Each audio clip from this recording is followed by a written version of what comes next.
নমস্কার। একটা ইন্টারেস্টিং গল্প বলি, শুনুন। ইন্টারেস্টিং গল্প।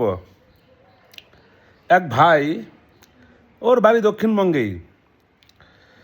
ওর অ্যাকাউন্টটা একটা ছোটোখাটো অ্যামাউন্টের জন্য ফ্রিজ হয়েছে। তো ভাইটা তখনও পর্যন্ত আমার ভিডিওগুলো দেখেনি। আমার কোনো পেজের সঙ্গে ওর কোনো লিঙ্ক ছিল না। তো অন্য এটা সেটা ভিডিও দেখে ও কোনো একটা জায়গায় গেছে, গিয়ে ওকে বলেছে, ও ও বলেছে যে আমার এই ব্যাপার আছে, আমার এই 2,500-3,000 টাকা 4,000 টাকার জন্য আমার এই হয়েছে, অ্যাকাউন্ট আমার ফ্রিজ হয়েছে। তারপর সেখান থেকে তো পুরো ওকে চমকানো হলো, জেল, ফাঁসি ইত্যাদি। ওকে বলা হয়েছে যে 20,000 টাকা লাগবে, 10 দিনের মধ্যে অ্যাকাউন্ট আমরা ঠিক করে দেব। তো ওখানে 20,000 টাকা ও পেমেন্ট করে দিয়েছে। ভালো কথা। 10 দিন গিয়ে 15 দিন চলে গেল, 1 মাস চলে গেল, 2 মাস চলে গেল, অ্যাকাউন্ট ঠিক হওয়ার নাম নেই। ইন দ্য মিন টাইম ও আবার আমার ভিডিওগুলো দেখে ফেলেছে। দেখে ছেলেটা একটু চালাক চতুর ছেলে, কলকাতা এবং আশেপাশে এলাকায় বাড়ি।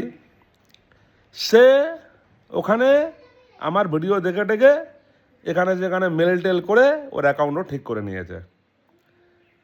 এবারে ছেলেটা যেহেতু চালাক, ও করেছে কি, ও যে নিজের অ্যাকাউন্টটা ঠিক করে নিয়েছে ও কাউকে বলেনি, ও চুপচাপ আছে। তারপরও যেখানে টাকা দিয়ে আছে ওখানে জিজ্ঞাসা বলেছে, কী ব্যাপার, আমার অ্যাকাউন্টের খবর কি? ওকে বলা হয়েছে, আরে আপনার অ্যাকাউন্টের উপর আমরা কাজ করছি, হয়ে যাবে, গেম খেলার সময় মনে ছিল না। এ বলছে যে আমার 10 দিনের কথা বলে এতদিন হয়ে গেল। আরে গেম খেলার সময় মনে ছিল না, জুয়া খেলার সময় মনে ছিল না? সাইবার ক্রাইম মামলা কি যেমন তেমন সিরিয়াস মামলা আছে, অন্যান্য মামলার মতো নয় বলে ওকে পুরো চমকেছে। এদিকে কিন্তু এর নিজের অ্যাকাউন্ট নিজে অলরেডি ঠিক করে বসে আছে। দিন যায়। তারপরে ও বলছে যে আপনার অ্যাকাউন্ট আপনাদেরকে আরও টাইম লাগবে, 6-7 মাস টাইম লাগবে। ফাইনালি ও বলেছে যে যেহেতু 6-7 মাস টাইম লাগবে, আপনাকে আর আমার অ্যাকাউন্ট ঠিক করতে হবে না, ওটা আমি অন্য কারো দ্বারা করিয়ে নেব, ইত্যাদি ইত্যাদি। এবার ওরা তো আমার টাকা আমাকে ফেরত দিন, টাকা তো ফেরত দেবে না কিছুতেই। তারপর ছেলেটা, ওর তো অ্যাকাউন্ট অলরেডি ঠিক হয়ে গেছে, ও তো ওদের হালচাল বুঝে গেছে যে এইরকম আমার অ্যাকাউন্ট ঠিক হয়ে গেছে। ওরা যদি ওই অ্যাকাউন্টটা নিয়ে একটু খোঁচাখুচিও করতো তবুও ওরা বুঝে যেত যে অ্যাকাউন্টটা চালু হয়ে গেছে। সেটা পর্যন্ত ওই সাইড থেকে কিন্তু করা হয়নি। এবার ছেলেটা কিন্তু ডেসপারেট হয়ে গেছে। ডেসপারেট হয়ে গিয়ে ও পরিষ্কার বলে দিয়েছে যে আমার টাকা ফেরত দিন। এই টাকা ফেরত নিয়ে বহু ঝুট ঝামেলা, দুনিয়ার ভয়েস মেসেজ এদিক চালান, দুনিয়ার ফোন। না, ছেলেটা চালাক আছে, ছেলেটা সব ফোন রেকর্ড করেছে, সব ফোন। হোয়াটসঅ্যাপে যে কল করেছে সেগুলোও রেকর্ড করে ফেলেছে ও। আধুনিক যুগের ছেলে তো, হ্যাঁ, ইয়ং ছেলে, ইয়াং জেনারেশন, ও হোয়াটসঅ্যাপের কলগুলো রেকর্ড করে ফেলেছে। তারপর এ বলেছে যে আমি কিন্তু সাংবাদিক নিয়ে যাব, দরকার পড়লে আমি রাজনৈতিক লিডারদের কাছে যাব, দরকার পড়লে আমি কমপ্লেন করব আপনাদের এগেনস্টে, আমি সেই পথে যাচ্ছি, আমাকে দিয়ে দিন, নাহলে কিন্তু আমি এই করব। প্রচণ্ড চাপ, বেশ কয়েকদিন ধরে প্রচণ্ড কথাবার্তা, ওই লাস্টে ফাইনালি কিন্তু ওরা ওকে, তারপরে আবার অনলাইনে দেবে না, ক্যাশ এসে নিয়ে যাও ইত্যাদি। কি বললাম, ছেলেটা সব কিছু রেকর্ড করেছে।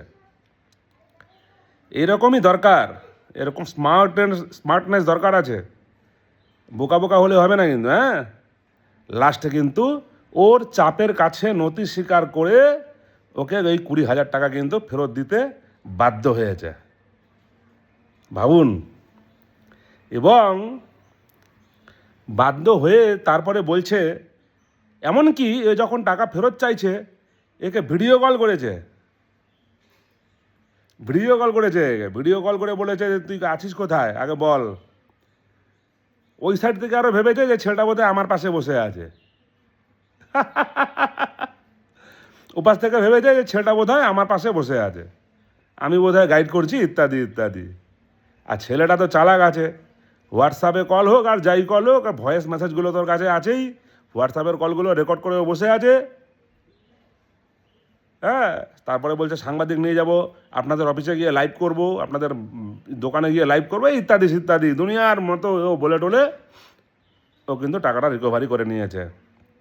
এই যে ঘটনাটা, এই ঘটনাটা থেকে কি বুঝলেন? যে যেই জিনিসটার জন্য অলরেডি ও এক জায়গায় টাকা পেমেন্ট করে দিয়েছে, টাকা পেমেন্ট করার পর ও নিজে নিজে ঠিক করে নিয়েছে।